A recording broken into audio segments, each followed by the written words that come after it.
Hello, hello, hello. I was looking for the microphone there. Where the hell was it? Back there. How's everybody doing there? I tell you what, very interesting time to be alive, to say the least. Anyway, let's start out with an indoor air quality audit, indoor air quality story here. And this goes, there's a fad every about 10 or 15 years. I believe it's called the catabolic diet, where it takes more energy. Well, the theory is it takes more energy to digest the food than you can get out of the food, and therefore it's catabolic. I don't know. I think that's what it's called. I'm not a dietitian. I'm not playing one here on Safety Wars. If I was, my life would be a whole lot differently right now. And more on that at a more appropriate time. Solemn day for me personally here. It's 4 years since my father, Walter Polzel, passed away, and I was thinking about him today. On a positive note, I wanted to wish my Aunt Sophie a happy 90th birthday. She's going to be 90 tomorrow. She's at the Felician University in New Jersey, in Lodi, on their Lodi campus. And she's been there for about 70 years. So you could do the math there. Back in the day, they let people in the convent early and different time. But anyway, she is going to be 90 tomorrow. And yes, she does have a Safety Wars sports jersey in brown, because they're only allowed to wear brown. So the nuns got a big kick out of it. Anyway, they also wait until they see the jersey I wear tomorrow. I got a Hawaiian-themed one. Anyway, so here we go. This is right out of Wall Street Journal, and this is how far we have fallen here. And just to say something else, we're going to be going into the Titan Submersible because it's been 3 years since that situation happened. Canada released a report on that today also, with some information we could use here if in your health and safety pursuits.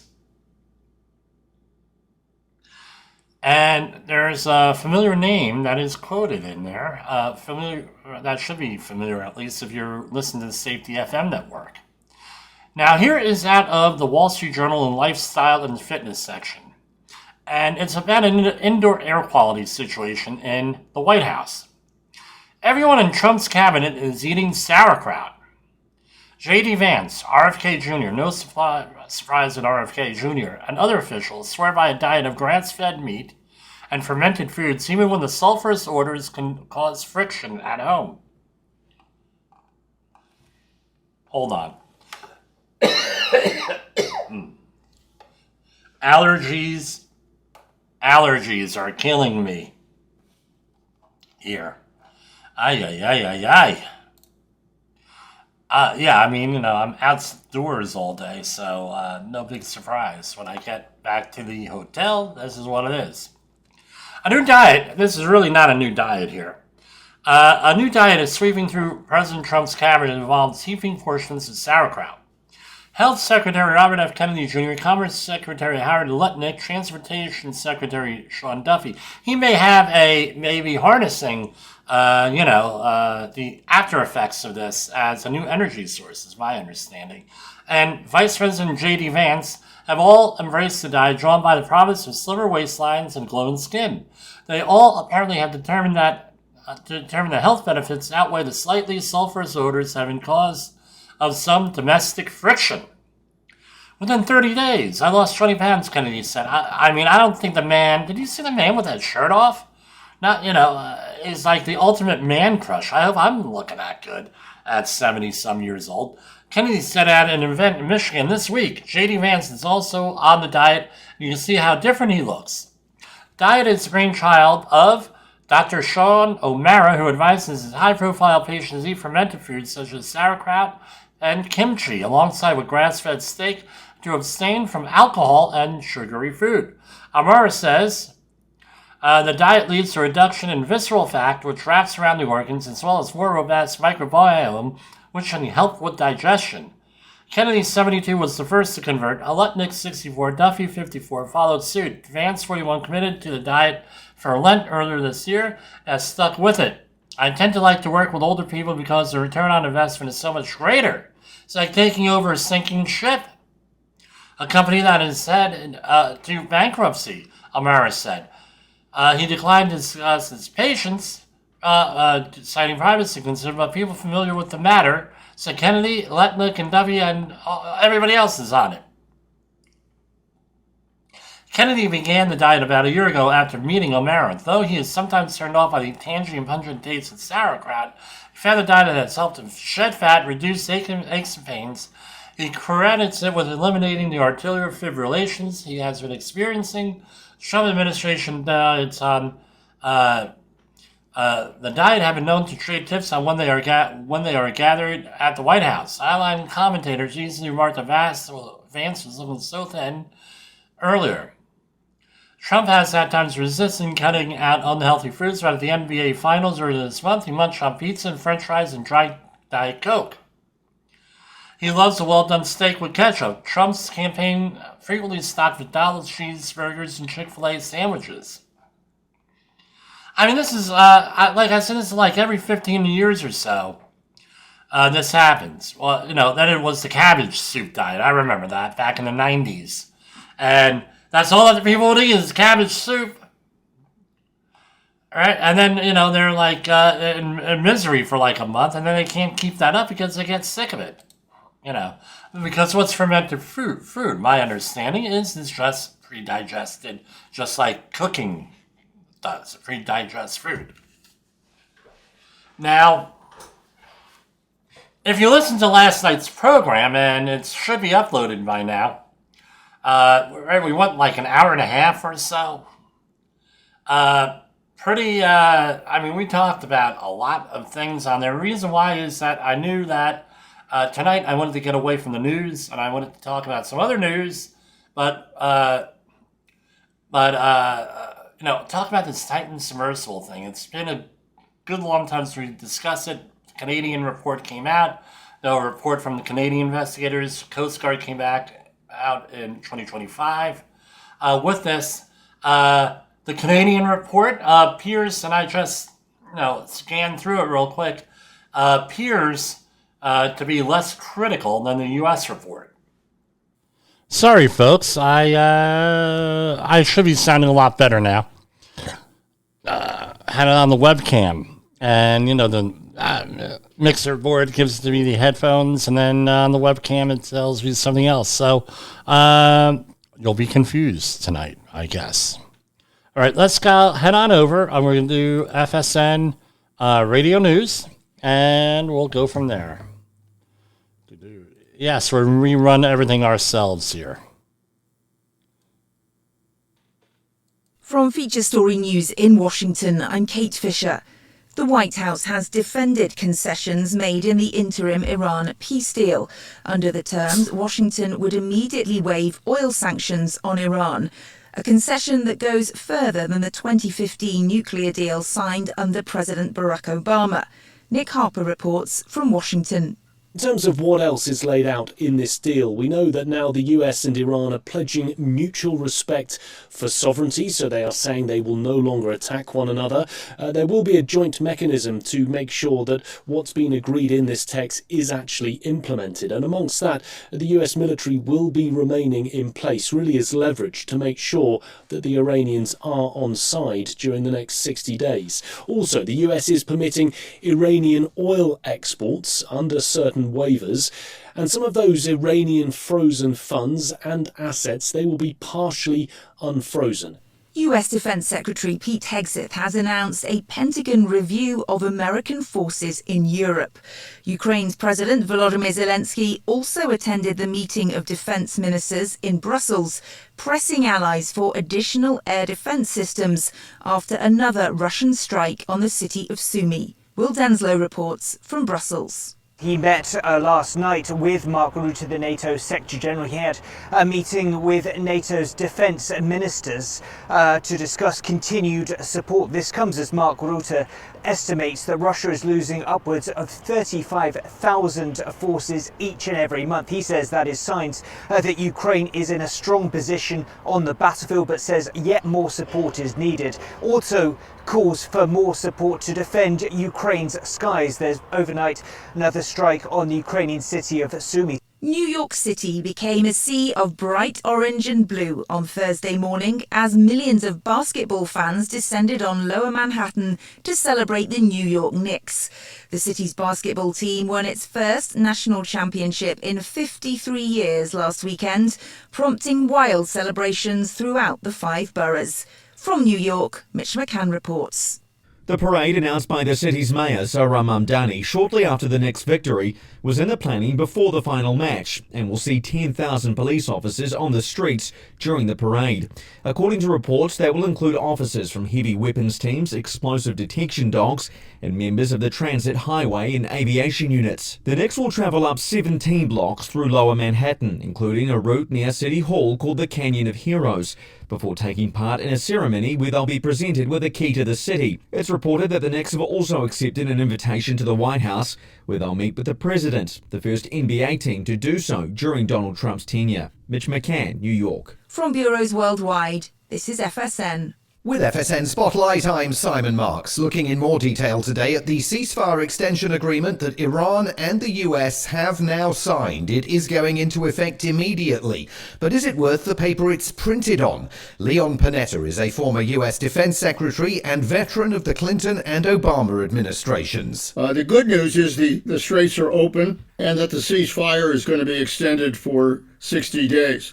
The bad news is that we've virtually given Iran total control of the Straits of Hormuz, which gives them a tremendous amount of leverage and a tremendous influence in the Middle East for the future. Secondly, Israel is not part of this agreement. And if they're not part of this agreement, I'm not sure you can hold a ceasefire together. And lastly, all of these other issues are going to have to be dealt with in 60 days of negotiation. That's a very short time frame in order to resolve particularly the nuclear issues, which demand a tremendous amount of very complex approaches in order to guarantee that they do not achieve a bomb. Some top Republicans are giving the deal the thumbs down. Senator Ted Cruz of Texas faulted it for giving billions of dollars to theocratic lunatics who want to murder Americans. But Vice President J.D. Vance said it will create a safer, more prosperous world. With FSN Spotlight, I'm Simon Marks. Our main news again. The White House has defended concessions it's made in the interim Iran peace deal. Under the terms, Washington would immediately waive oil sanctions on Iran. US Defense Secretary Pete Hegseth has announced a Pentagon review of American forces in Europe. And New York City has become a sea of bright orange and blue as millions of basketball fans descended on Lower Manhattan to celebrate the New York Knicks. And that's the latest feature story news. Kate Fisher reporting. Thank you, Kate Fisher. A lot, like I said before, and I hope this is sounding a lot better now for you. We're ahead on a lot of this stuff because that's just the way the timing works out. Is that we're ahead because the stuff gets released at the end of the day. The other programs are on in the morning. We're on in the evening. So if there's something new to talk about, we're going to do that. Now. What else are we going to talk about? Anything interesting there? Yes. Today was the New York Knicks ticker tape parade, and I wanted to say congratulations to New York Knicks. Something else I'm going to point out here is, hold on, I have his name, and it's, make sure I don't get his name wrong here. I've been following this person's career on and off for a while here, and it's NBA, and this came out. Congratulations to 6-time NBA All-Star, 3-time All-NBA selection, and graduate of my own alma mater, St. Joe's High School in Metuchen, New Jersey. Karl Anthony Towns on helping lead the New York Knicks to their first NBA championship since 1973. Before becoming one of NBA's biggest stars, Karl Anthony Towns proudly wore the St. Joe's uniform here in Metuchen. His remarkable journey from NBA champion is a source of pride of the entire Falcon community and for the many residents who have followed his career over the years. Anyway, something I want to point out to you here with him, where was he from? I believe he was from the Dominican Republic, was it? Or Jamaica, one of those countries. Let me see here if they will say where he's from. So what happened was he was Dominican. That's it. So he had an African-American father, Karl Towns, and a Dominican mother, Jacqueline Cruz. Now, what happened was he went, and I believe he was on the Olympic team for the Dominican Republic. All right. For the 2012 Olympics, it was. And he went and he practiced with them. All right. He was on the Puerto Rico national team. He was on the Dominican Republic team also. And it was like so in high school, if you're going to be a really good athlete, in my experience, it's a 2-year deal. It's like 2 seasons that are very important, regardless of what your sports are, where you have to get developed. And he fortunately got to play with the Dominican Republic basketball team. And okay, they didn't medal in that Olympics, but just by playing with them and playing at a much higher level, he came back and he was like, what can I say? He was on fire ever since then. He was a good player. Would have probably made the NBA, but once he went to that, he became a phenomenal player. How do I know this? One of my coworkers, his son, went to St. Joe's at the same time I did, and he, and I followed his career then, right, and then in that time frame, pretty closely because I had no choice because this guy kept on talking him up, every chance he could. He said, "Watch that guy." Now, what's my point here? How does this relate to safety? If you're a safety professional, right, and you're coming up, you're developing, you have to go and you have to up your game and be with people who are smarter than you. Be with people more experienced than you. Positive people. You don't want to surround yourself with stupidity and idiocy and bitterness. You want to surround yourself with other people so they can elevate you. And that's what the whole idea is that I know this, I know that's what he did. Now, based on what I remember, right, I'm hearing people. So he surrounded himself with a very positive school, St. Joe's Metuchen for sports, phenomenal sport. No, I played for them and went on to a successful Division III career. But that's basically what he came down to. Is so surround yourself with positive people, champions. Now, how does that relate to the Titan Submersible? Let's do a share screen here. And one of these days, I have to do a complete case study on this. This is like the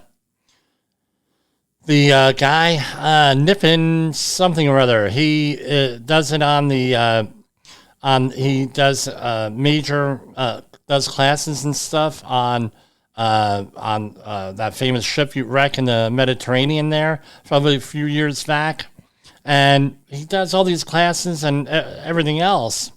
And he says, well, things are not exactly as they seem, was what it came down to. So here we're going to go, and let's remember, this was here, right? Preliminary statement, this marine casualty investigation was conducted and this report was submitted. And they give you, this is the U.S. Coast Guard report of June 18th, came out in 2024.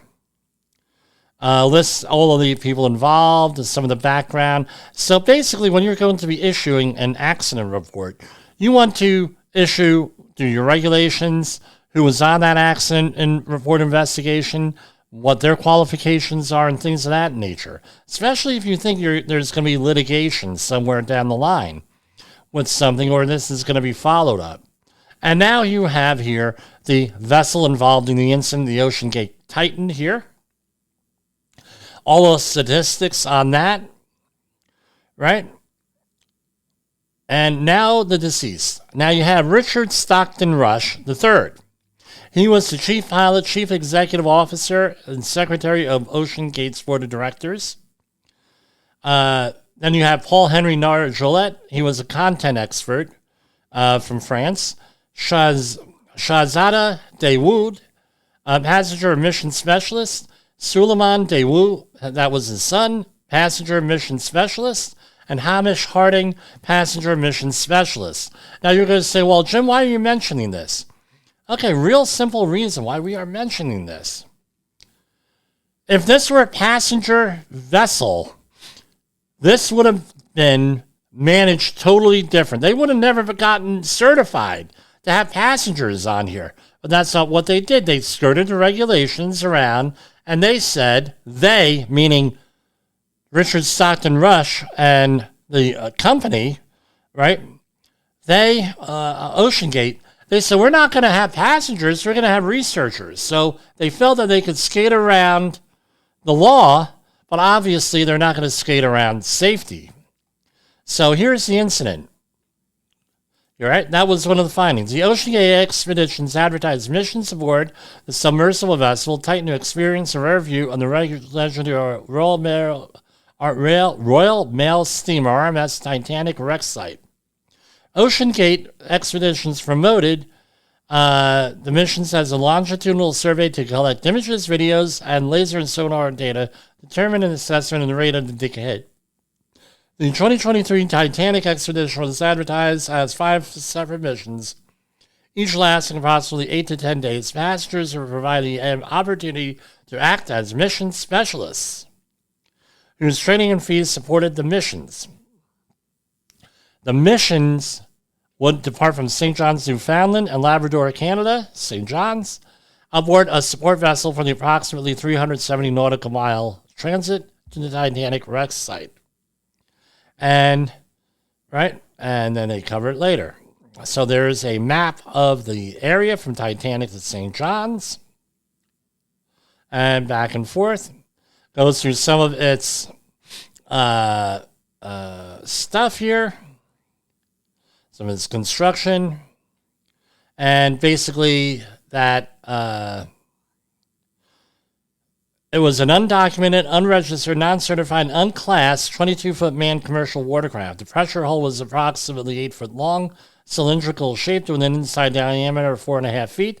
The hull was constructed with 5 inches of carbon fiber wound filament, which consisted 5 layers of carbon fiber glued together, with each layer approximately 1 inch thick. The carbon fiber pressure hull was glued fore and aft to the grade 3 titanium segments, aka rings, which were then bolted forward to the aft and end of grade 3 titanium domes. And no, some of the description on here. Basically, these things are normally built with either out of steel or titanium. Carbon fiber, no, for whatever reason, was at this point was never certified. Could never be, and there was some questions to the science and everything else. For whatever reason, it made sense to them at the time to make this out of carbon fiber, maybe to sound more exotic. And yeah, some more pictures here. All right, we're not going to go through every thing. I'm just going through the right.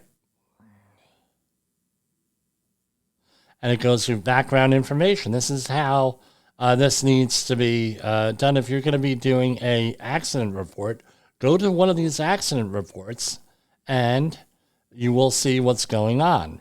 Here, all the background information. We're going to get on down to the nitty gritty.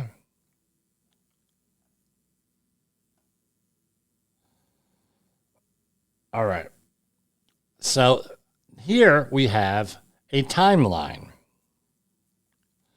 Here, this is what I'm scrolling through here. So it's always good that when you are dealing with an accident to have a timeline, right? For a whole host of reasons. You have a situation and where oftentimes in the heat of the moment, memories fail. And when memories fail, you can have a problem. I always talk, not always, but it's been a while, but where I was involved in an emergency where the shop steward said that it took an hour and a half to 2 hours for emergency services to get to the injured person. And I had a person, and I said, you are the note taker, and I said, you got a watch? Or now I would say, you got a phone? I said, yeah, well, now I want you to write down time by time how long it takes for this, and this to happen. And then when we did the whole discussion, it took 2 hours for that guy, hour and a half, and by the time everybody got through, I said, okay, Dave, can you read off the timeline? And he had a big smile on, and he read off the timeline. And basically, what did it come down to? The people who were not there, who came up with this timeline of their own, looked like fools. Now, it wasn't my intention to make them look like fools. But the idea was that you're not being told the truth. Whoever is telling you it took an hour and a half or 2 hours for EMTs to get there, not the truth. It took about 20 minutes, which it was in line and consistent with all the other emergencies in the area. And here we have the whole timeline here with this. Going through, and basically it imploded.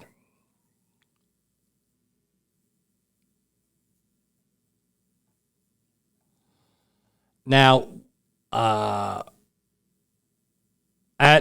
10:11 a.m., the Titanium Communications tracking team, while in the chart room in the aft section of Polar Prince Bridge, Polar Prince was the support vessel, heard a sound described by the leader of the communications tracking as a bang. Upon hearing the news, the leader turned to another employee assisting with the comms and track and said, "What was that bang?" The assistant did not respond to the question, and MVI was unable to find evidence of any further discussions of the bang heard on the bridge. When asked by the MVI, right, if the master and the Polar Prince had heard or felt anything around the time of the loss of communications, master provided the following written response. With the benefit of hindsight, meaning hindsight bias, right? I now believe I felt the Polar Prince shudder at around the time communications were reportedly lost. But at the time we thought nothing of it. It was slight. Right? And what happened, what added to the confusion was this. The MVI determined, Marine Board of Investigation, determined that the text transmissions between the Titan and the Polar Prince had approximately 15 to 30 second delay from when the Titan sent the message to when it was received. So what happened was, on the radio, they heard the bang, and then about 15 to 30 seconds later, they got a text message. So this led the team and everybody to believe that that this was something else at the time, that people were still alive there. Right? At approximately 2 minutes after hearing the bang, an OceanGate employee assisting with comms and tracking pointed to the tracking computer, so we have lost tracking. The team leader for the communications tracking team then stated for 2 minutes. The loss of tracking time corresponds to the time bang the sound was heard. The OceanGate communications and tracking team then sent several messages to the Titan saying lost tracking and requested the Titan's crew increase power to the Evo logistics modem. There were no further responses from Titan here. According to the mission director, OceanGate personnel on board the Polar Prince followed the miscommunications protocol outlined in the OceanGate HSE manual, which stated the following: 50-minute communications check missed, 30-minute communications check missed, note as lost comms, 45-minute communication check missed, note as lost sub. Additional 15 minutes will be given for appropriate action to be taken. So they had a thing here, and again, I'm not going to read every word here. And this is some other information and some background and regulatory background, and because they had to establish who has jurisdiction here. Now, let's go to section 5, where it gets very interesting and exciting. Right?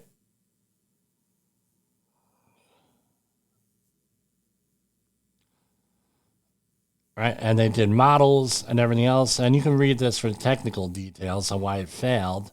That's not what our right here. Now,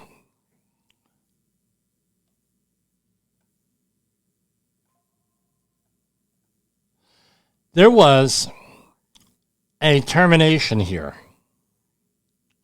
of essentially a quality control. The report included a detailed quality. They were talking about a report. These concerns are not theoretical. The director of marine operations believed that they could pose a significant risk to personnel if left unaddressed. The report was an official record that highlighted the necessary corrective actions to ensure the submersible's safety during missions. So there were safety indicators. According to the director of operations, his intention was to provide OceanGate with a clear and documented account of the issues that needed attention before any other operations could take place. His emphasis was on ensuring that the submersible was safe to operate, right, and reflecting on primary concern for the well-being of the crew. On January 19, 1928, the Director of Marine Operations met with Mr. Rush. Again, this is 5 years before this happened. The Director of Engineering, a Human Resources representative, COO, for a 2-hour meeting. During the meeting, the Director of Marine Operations argued for additional testing. Although the meeting was crucial to ensuring safe operations of the new Titan submersible, there was no formal response or any subsequent actions taken by the CEO or OceanGate in response to the inspection report. The Director of Operations' recommendations, however, met with strong resistance and disdain from OceanGate's CEO. Following the meeting, Mr. Rush, that is, it became clear to Mr. Rush that he and the Director of Marine Operations were at an impasse regarding how to move forward with the submersible's development, and he notified the Director of Operations that he would likely be fired. The meeting lasted 2 hours. So on the 23rd, a couple of days later, they fired the Director of Operations. Now, what happened was he, being the Director of Operations, had filed a whistleblower complaint, right, against OceanGate. Well, guess what? Right? An ocean investigator emailed a U.S. Coast Guard representative that previously had the collateral duty and responsibility for monitoring SPA, that's for the seamen, right? Claims regarding retaliation against OceanGate. Post-casualty digital forensics conducted by the Coast Guard at the request of the MBI determined this email was not received by the member and therefore was not forwarded to the new member of the monitor for the Coast Guard monitoring ocean cases. So essentially, the email got lost in cyberspace and went to an invalid email address, apparently, and got dropped. And in the meantime, there was litigation, and the indication was OSHA wasn't interested in this because there's time limits on this. And the OSHA investigator said, well, they did find out there was a backlog and everything else. So what's the moral of the story here for us at Safety Wars? If you are filing a whistleblower complaint, you got to follow it up. You got to get off your rear end, walk on over to a landline phone, and call OSHA and say what the bleep is going on. You do not rely on email. When I have to send out an important email, what does Jimmy do? Jimmy goes out there and follows it up with either a text, a phone call, an in-person, hey, did you get that? Whatever. So please, when you're communicating with these agencies, make sure that you follow up with that. I'm not blaming the victim. I'm blaming the people involved and the system involved. Now, this goes down, and they, right, and what possibly happened here is that it was 2018. They had been working with us on and off, right, until the accident, and success, they figure, well, it's success. We're not going to worry about anything, and we're doing good now. Nothing did happen, so therefore we're not going to worry about it, blah, blah, blah, blah, blah. I'm sure we've all heard that. And I am coming down. We're getting down to the big one here. Chapter 5. Where are you, Chapter 5? So, there are incidents. They didn't file incident reports. They didn't do analysis. They said, don't worry about it.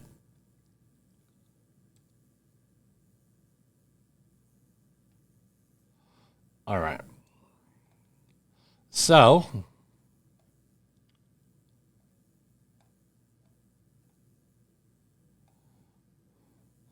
I'm going through here. I'm not sharing this because I lost the spot here. All right. Here it was. OceanGate's toxic safety culture. And we're going to reference the Canadian report, which I already have ready to go here. OceanGate's operational and safety practices were critically flawed, which contributed to the catastrophic implosion of the Titan submersible. At the core of these failures was a disconnect between the company's stated safety protocols and its actual practices. While OceanGate's 155-page HSE manual was ostensibly intended to guide high-risk operations, its substance and practical application were woefully inadequate.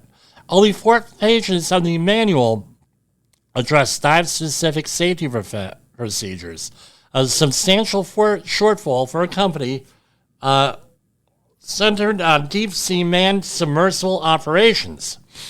This highlighted systemic issues where submersible safety protocols were either egregiously inadequate or willfully disregarded, leaving critical risk unmitigated.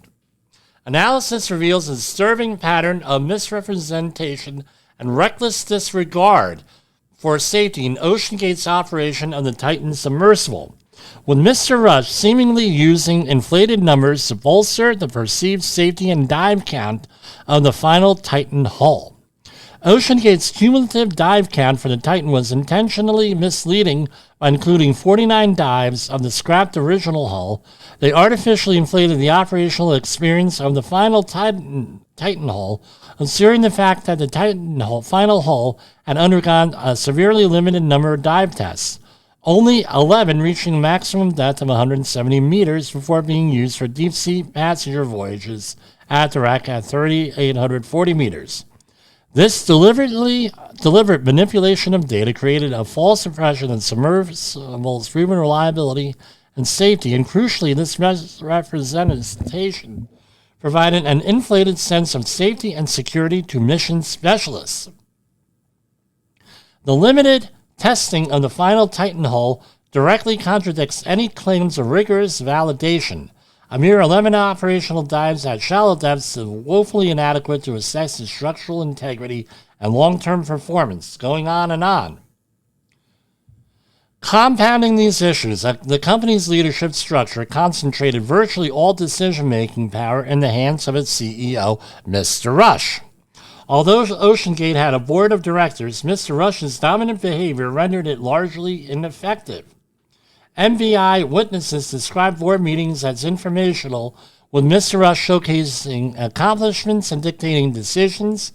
MVI determined that OceanGate's board of directors, despite the appearance of diverse expertise, again, there we go, diverse, and we have to be diverse, in practice, functioned primarily as a figurehead to add credibility to OceanGate's operations. The inclusion of a retired U.S. Coast Guard admiral to help ensure regulatory compliance was disingenuous, as a retired admiral confirmed during the MBI interview he had no marine safety background or experience when he was added to the board. The retired USCG admiral couched the board's role as strategic-based, and he confirmed that Mr. Rush was not a person who sought, to the best of my recollection, this is a quote, a lot of input from members of the board or direction. It was mostly from Stockton. This is the plan, this is the way we're going to go, and the board would discuss the question, comment on, let's say, the way ahead. Overall, the MBI believes Mr. Rush deliberately sidelined OceanGate's board and did not solicit its collective experience, and I'll add this, although very limited, so he could proceed unchecked with his vision to conduct expeditions, regardless of any safety concerns. Again, he in an interview, he was like, oh, well, at risk, there's always risk. Then don't get out of bed if there's risk, right? A prime example of Mr. Rush's disregard for opposing views from his senior staff was evident during his meeting with the Director of Operations on January 19, 2018. Right after the Director of Operations made the point that OceanGate had hired him to take a conservative approach to safety, aka this was the devil's advocate, Mr. Rush made the following statement to the group assembled from the meeting, quote, "That's why we hired the Director of Operations, you know. It is for that level of detail and safety approach to it was the primary attraction to bringing the Director of Operations on board. And now we've gotten to the point where his expertise and his estimation of a correct way to do this is fundamentally opposite of the approach that I want to take." Earlier in the conversation, Mr. Rush made the statement that he would not force people to join his religion if they were opposed and held opposite views. When considering that the Director of Operations was fired shortly after the meeting with Rush, the message was clear to OceanGate's remaining senior staff that opposing views needed to be stifled. And it goes on and on and on. Examples of the CEO's disdain for traditional submersible safety protocols were abundant. For example, in one incident, Mr. Rush opted to use only 4 bolts to secure the 3,500-pound forward dome to the submersible because it took less time, despite the design requiring 18 bolts. The Director of Engineering at the time raised concerns over the reduced bolts when was ignored. This shortcut became an issue during the 2021 Titanic dive. While being hoisted onto the Horizon Arctic's aft deck, the Titan suffered a catastrophic failure. The forward dome's bolts sheared as it transitioned from the ramp to a horizontal surface, causing the dome to detach and fall onto the Lars platform. Right? In 2017, U.S. Coast Guard Reserve Petty Officer employed by OceanGate warned the company's front office about regulatory noncompliance. Mr. Rush reportedly responded to the concerns with hostility, and the U.S. Coast Guard Petty Officer claimed Mr. Rush told him he could, quote, buy a congressman, end quote, if the USGS and USCG ever became a problem for his Titan operations. In 2022, a contractor hired by OceanGate raised safety concerns about navigation system and the way that the navigation system was being utilized to track and communicate Titan, right? And it goes on and on and on. And he was told, let's see, does this sound familiar if you're a safety person? You have a bad attitude and you don't have an explorer mindset. You know, we're innovative and we're cowboys. A lot of people can't handle that. The contractor who voiced the concerns was subsequently sent home from the Titanic survey expedition 2022 prior to the expiration of her contract.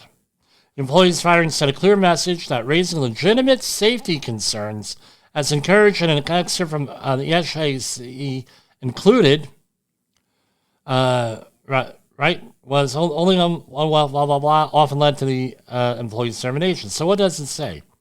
It's allegedly right from the HSE manual. Employees are required to comply with all company safety rules and are encouraged to actively participate in identifying ways to make our company a safer place to work. Guess what? Didn't do it, according to this report. All these systemic failures escalated.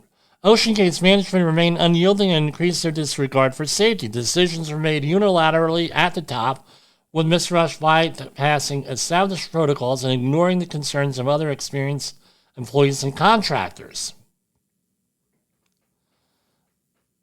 Rush was essentially OceanGate's CEO, safety officer, and primary submersible pilot, which enabled him to set safety parameters and then make all final decisions for Titan operations without adequate input or checks and balances from board of directors. Now here's the whole thing. Had OceanGate adhered to safety standards outlined in its own manual and fostered a culture of transparency and accountability, this tragedy likely would have been averted with the final Titan hull removed from service well ahead of its implosion. Encouraging employees to voice concerns without fear of retaliation and prioritizing safety over expediency could have prevented the sequence of events that led to the disaster. Instead, the company's systemic failures created an environment where risks were ignored and consequences were inevitable. Deep-rooted flaws in the failure to prioritize safety from deep-rooted flaws in its leadership, structure, culture, and operational practices. It was clear during MVI's investigation that OceanGate's CEO exerted full control over every facet of the company's operation and engineering decisions. Right? With this. And it goes on and on and on and on and on. Corporate culture. There was an absence of a designated director of safety and mismanagement of risks. Right? Lack of formal private pilot training. Failure to properly troubleshoot hull after acoustic events and safety culture related to the operation of Titan. Choosing to ignore warnings, accepting risk. All this is not now. It's easy to say, look back in our own hindsight and say, well, what? Wow, blah, blah, blah, idiot, this, that, the other thing. My question is this. How does your organization operate this way?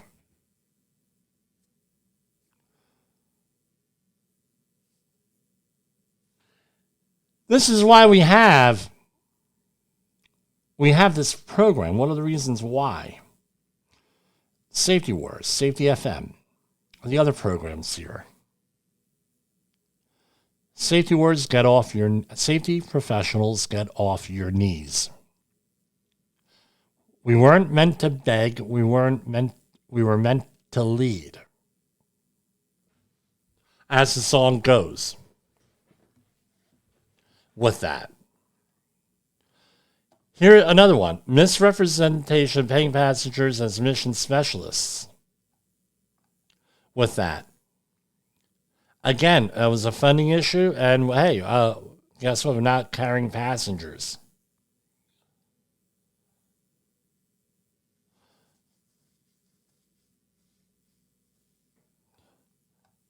But it was all that.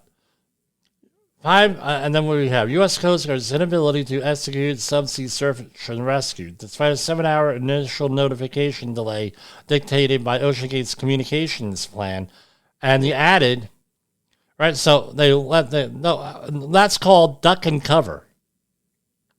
So no, wait 7 hours. This is why you have the 8-hour thing with OSHA to notify OSHA for a fatality. Here we have 7-hour notification delay. This means that they were trying to get their eggs in a row here, right? Get everything all this one. The Coast Guard's unwavering commitment to its SAR's operating philosophy drove relentless pursuit of all available resources until all hope of rescue was exhausted. Right? And it goes on. So the conclusions, and you can read determination of cause. Again, failure of the hull, right? Organization culture, particularly Mr. Rush, right? Fostered a misrepresentation of safety, financial pressures, The only saving grace here was that basically everyone died instantly. Unfortunately, they got, and I think I reported on this because one of the families came out with a book. They basically handed them a thing of mush from the people that died. Right? Again, violation of had Mr. Rush survived the casualty while serving as a master of the Titan, the MBI would have recommended that Commandant initiate administrative action seeking the revocation of the Mr. Rush's MMC, maritime credentials, those are. Right. First, he served as a master of the passenger carrying submersible operating outside U.S. inland waters without the vessel being properly certified as a small passenger vessel under applicable U.S. law. So he was out of their jurisdiction. Mr. Rush's actions constituted misconduct and fell outside the legal scope of his credentialed authority. Right. And so basically, out of sight, out of mind. And again, they need better oversight. Now, the Canadian report goes about this a little bit differently. Here. Effective risk management, 121. Effective risk management is an ongoing process involving individuals at all levels of an organization. And again, these reports are phenomenal to read because you get your phraseology here. Wouldn't this be nice to put in one of your own reports or plans? Effective risk, hey, we are safety professionals, we steal everything. Effective risk management is an ongoing process involving individuals at all levels of an organization. It entails identifying hazards, analyzing and evaluating the risk associated with those hazards, and putting mitigating measures in place to reduce risk. Phenomenal statement there. Given that operational risks are not static but emerge and change over time, it is crucial that risk assessments be regularly evaluated and updated in order to address new hazards or identify existing hazards that may have been initially overlooked. It is also important that any mitigating measures put in place are monitored for effectiveness. Wow, that's a safety meeting, isn't it? Right? So in your next safety meeting, that would be a great thing to put in there. Social construction of safety risk. Safety risk is commonly defined as a quantification expressed in terms of predicted probability of severity of the potential consequences of a hazard, taking as a reference the worst foreseeable but credible situation. Whether through formal or informal assessment, this is your hazard risk table matrix. Any organization operating in a high-risk, safety-critical industry is trying to understand and manage the risk inherent in its operations at any given time to avoid a potential accident. One of the main challenges is accurately assessing risk for a given operational context. Involves the inputs to the risk assessment process. Risk is not something that can be found, rather it is constructed by the individuals involved in the risk assessment process. When multiple people are involved in the process, it becomes evident that risk is an inherently social construct, subject to discussion and disagreement just like any organizational issue. This makes the determination of risk susceptible to various influences and cognitive biases that exist for other similar decision-making situations. Important in developing a robust and accurate understanding of the organization's risk is including in the process experienced and knowledgeable individuals with different areas of expertise. Doing so helps to counteract the influence of potential decision-making errors. Wow! Who said that? Sidney Dekker. Right? Sidney Dekker, Towns and Safety Culture Theory Method and Practice. You should know Sidney Dekker if you listen to us here. A primary driver of this phenomenon, so groupthink, affects groupthink on risk perception. Groupthink, and this is the last, and then we're going to break here. Groupthink describes how the informational desire and pressure for harmony within a team can lead to consensus-based decisions that minimize consideration of other options as a result of an absence of critical objective evaluation. A primary driver of this phenomenon is a lack of conflicting viewpoints within a team. Some characteristics that suggest a team is being affected by groupthink include overestimation of the team's power. The team may have an illusion of invulnerability shared by most or all of the team members, which creates excessive optimism and encourages taking risks.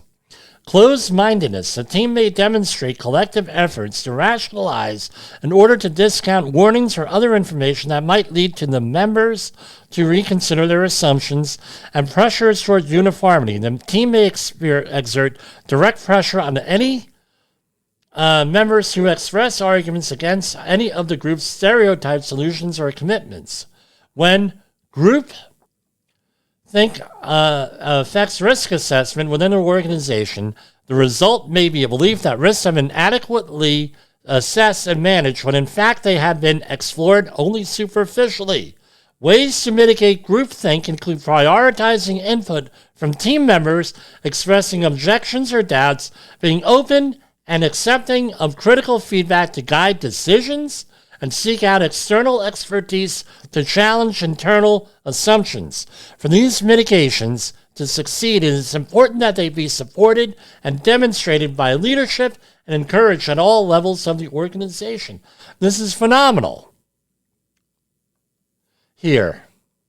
And it goes on and on and on. With this, and basically this is what comes down to this. Yeah, this is about a maritime thing. But why do we read this? One, we have verbiage now. Number two, this gives us a lot of insight onto what happened here. And now how could this happen inside our organization? Power and safety cultures. So tomorrow, I have a safety meeting with somebody. And we're going to be talking about that here. With this phenomenal thing, we're going to talk about more about this. So we're out of time. And for Safety Worse and Safety FM, this is Jim Posel here. Oh, and by the way, it was great today where I met one of our listeners inadvertently. I walk into a restaurant for lunch that I never go to, but I was in the mood for some halfway decent food. And lo and behold, Jim Posel, how are you doing? Right? Safety Wars. Oh, yeah, that's me. Yeah, my 15 minutes of fame. Again, we had a nice discussion on safety and everything else. And we also had a mutual acquaintance here that I haven't talked about here, but one day I will speak about it. And it's going to be a long time from now. I assure you that, but we'll be talking about it. So thanks a lot for listening, and I look forward to seeing you possibly over the weekend. I always say that, but definitely next week.